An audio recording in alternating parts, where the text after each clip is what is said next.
దేవునికి స్తోత్రము. అనుదిన దేవుని ధ్యాన వాక్యమును ఈరోజు మనము ధ్యానించుకున్నట్టుకై 2024 సంవత్సరము నవంబర్ నెల 18వ తారీఖు ఈరోజు ధ్యాన వాక్యము పరిశుద్ధ గ్రంథము నుండి లూకా సువార్త 6వ అధ్యాయము 12వ వచనాన్ని మనం ధ్యానించుకుందాము. ప్రియ దేవుని బిడ్డలారా, నేటి ధ్యాన వాక్యాన్ని పరిశుద్ధ గ్రంథము నుండి ఒకసారి చదువుకుందాము. లూకా సువార్త 6వ అధ్యాయము 12వ వచనము. ఆ దినముల యందు ఆయన ప్రార్థన చేయుటకు కొండకు వెళ్ళి దేవుని ప్రార్థించుట యందు రాత్రి గడిపెను. ప్రియ దేవుని బిడ్డలారా, నేటి ధ్యాన వాక్యము ఆశీర్వాదకరములైన ప్రార్థన గురించి మనం ధ్యానించుకుంటున్నాము. ఇదే మన సంఘాలలో ఆల్ నైట్ ప్రేయరు అని మనము పిలుచుకుంటుంటాము కదా. సంపూర్ణ రాత్రి ప్రార్థనలు చాలా ఆశీర్వాదకరములు.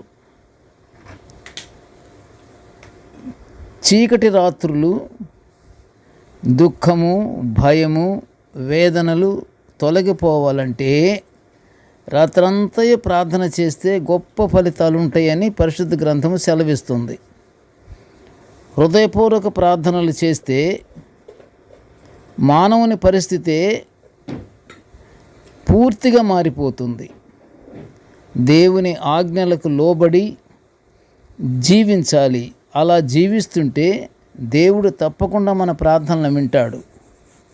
పరిశుద్ధ గ్రంథములో రాత్రంతా ప్రార్థించిన వారు యేసుక్రీస్తు ప్రభు వారు మనకి మొదటగా తెలియబడుతుంది.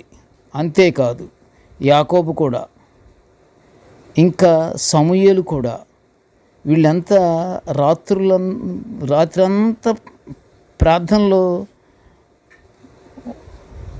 పూర్తిగా మునిగి ఉన్నవారు. వీళ్ళంతా ప్రార్థనలో విరోధుల ఆగ్రహానికి గురవుతున్న దినాలలో యేసు కొండకు వెళ్ళి రాత్రంతా ప్రార్థించినట్లు లూకా సువార్త 6వ అధ్యాయము 12వ వచనము మనకి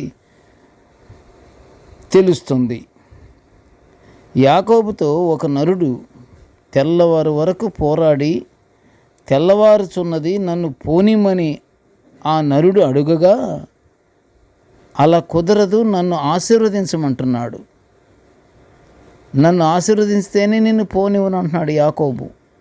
ఆశీర్వదించమనియు ఆశీర్వదించితేనే నిన్ను పోనీయను అనగా, ఆ నరుడు యాకోబుతో, నీవు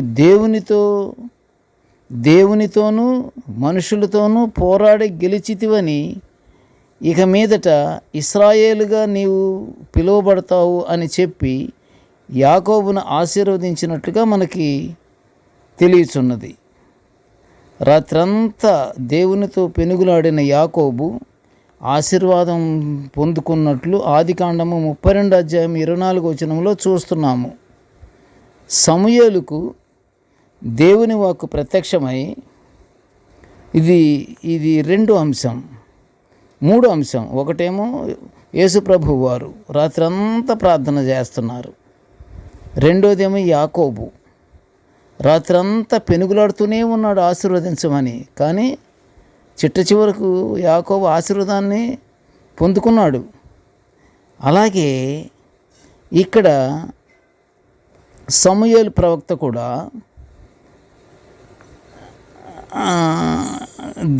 దేవుని వాక్కు ప్రత్యక్షమై సౌలుకి,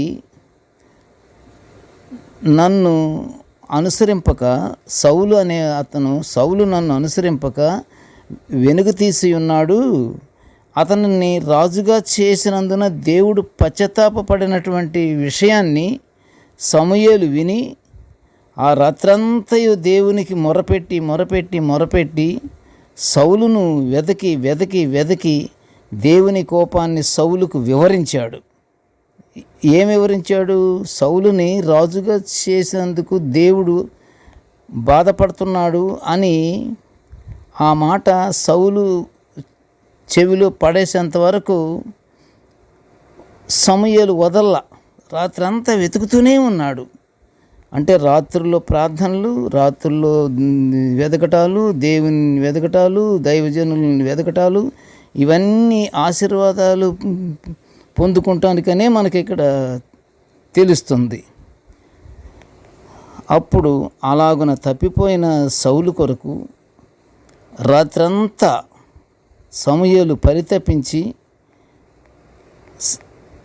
ఆ మాట సౌలుకు వివరించాడు. ఓకేనా? మన కుటుంబం కొరకు, మన సంఘం కొరకు రాత్రంతా ప్రార్థన చేయాలి. దేవుని ఆశీర్వాదాలు పొందుకుంటాము. ప్రార్థన దేవుని కోపం చల్లారిపోతుంది అని అపొస్తలుడైన పౌలు గారు వ్రాసినటువంటి మాటలు చాలా ఉన్నాయి. ఇంకా అపొస్తలుల కార్యముల్లో కూడా 8వ అధ్యాయం 22వ వచనంలో కూడా ఈ విషయాన్ని చాలా తేటతెల్లంగా వ్రాయబడి ఉన్నది. కనుక ప్రియ దేవుని బిడ్డలారా, ఆల్ నైట్ ప్రేయర్స్, రాత్రంతా ప్రార్థనలు చేయటం అనేది చాలా ముఖ్యమైనది. మంచి ఆశీర్వాదాలు మనం పొందుకుంటాము. అలాగా రాత్రంతా మనకి ప్రార్థనలు మనం చేసుకుంటూ ఉంటే తప్పకుండా దేవుని పరలోక ఆశీర్వాదాలు పొందుకుంటాము. ప్రార్థన చేసుకుందాము.